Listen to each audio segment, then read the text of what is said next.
Hey guys, Happy New Year. It's January 2nd. I am home. We're not doing school today. It's Hector's birthday. He's working. So while he's away, my plan is to get all this laundry organized. We have lots of laundry. We had lots of family in town this week, and so I just kept washing clothes and letting it pile up. So now I'm folding it all and putting it all away.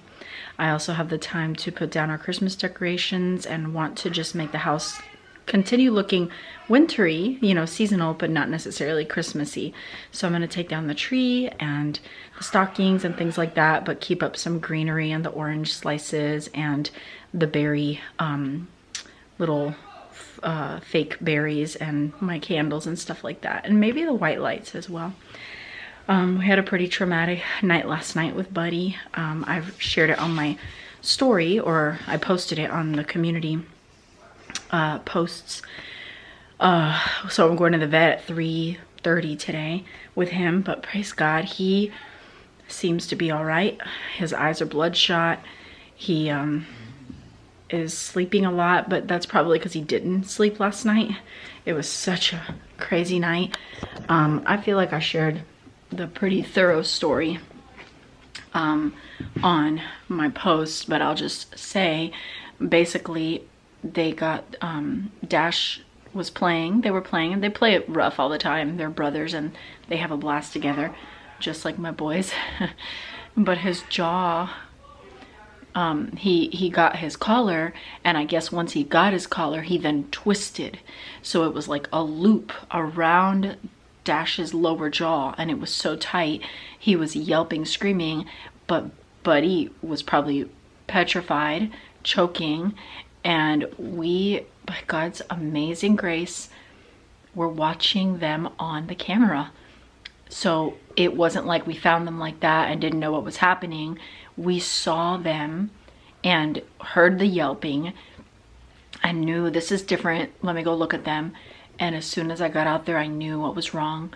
And Lord, oh, it was a very traumatic moment. There was blood and poop and drool everywhere. I had blood like all over my arms, up to my shoulders, my pants, my shoes. My shoes flew off. I don't even know what was happening. It was so chaotic and traumatic and dramatic and panic. And Lord in heaven, I got the collar off. I don't even know how. I couldn't remember how, but Hector says I did hand it back to him open.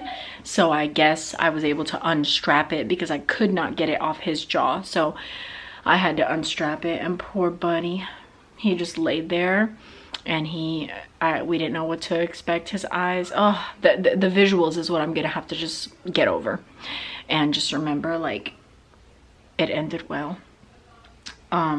But he's so sweet. I was just thinking yesterday how much I love him and how wonderful his personality and his little temperament is. I just think he is the best dog.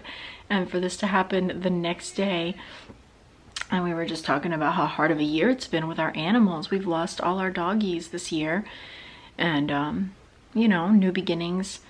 It's hard to think back on all the loss of last year and now new beginnings, and hoping and praying that the Lord would bless it all and keep us safe and all of that. And for that to happen the first day of the year, it was 1 a.m.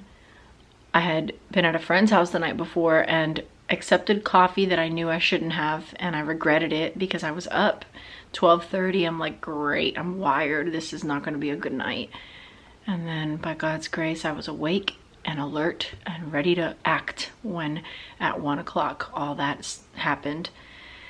So today we brought him inside, of course, last night and let him sleep next to our bed. He was scared and just not himself, breathing a little off. I'm not sure what we'll find out at the vet, but I'm hopeful that whatever it is, it's not permanent or gonna give him future complications. I've kept him very calm because I don't want him to overexert himself in case breathing will be hard for him. And he's drank water and he went for a toy. His tail does not stop wagging, and he is acting himself for the most part. He hasn't eaten, but he did eat quite a bit last night, so I just don't think he's hungry. Dash hasn't eaten either, and now they're just sleeping because I think they are exhausted. His eyes are bloodshot today, which makes me so sad every time I look at them. And he's just gonna rest, and we'll see what they say at the vet. So I have quite a bit of laundry to fold. I want to just be home and take care of Buddy and watch him and make sure he's comforted and feels safe. Tonight is going to be really bad weather, like tornado possible weather, so we're just going to keep them inside to avoid anything, you know. And I would like to do the Christmas decorations, put them down. I started some apple cider vinegar in a half-gallon jar. So basically I put filtered water, all my apple scraps, half a cup of sugar, organic cane sugar, and I put cheesecloth with a ring around it after I shook it up really well. And I'll just leave it on the counter and I'll stir it every 2 days or so for 30 days. So that's just gonna sit there. I'll show it to you later. For now, I'm gonna get this laundry folded and continue to switch out other laundry that I have going. The porch, I can't wait till it rains and washes all the blood away. It's just so, like, every time I go out there, I feel like just sick, you know. So I'm actually really glad it's gonna rain quite a bit the next few days and it'll just clean it all up. And I'm just gonna let this sweet boy rest. Thanks for prayers. I feel that feeling of emotional exhaustion after a very emotional episode of something. That's how I feel today. A little bit paralyzed, but with the happy ending, it's making me feel a little bit more able to function. Thankfully, we have a good happy ending here.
So I'm gonna be done filming for the day. I'm gonna play some Monopoly with the boys before we head to the vet with Buddy, and then later we'll be celebrating Daddy on his birthday. Thanks for praying with me, you guys, and for your encouragement and your support. God bless you guys. I'll see you next time. Happy New Year.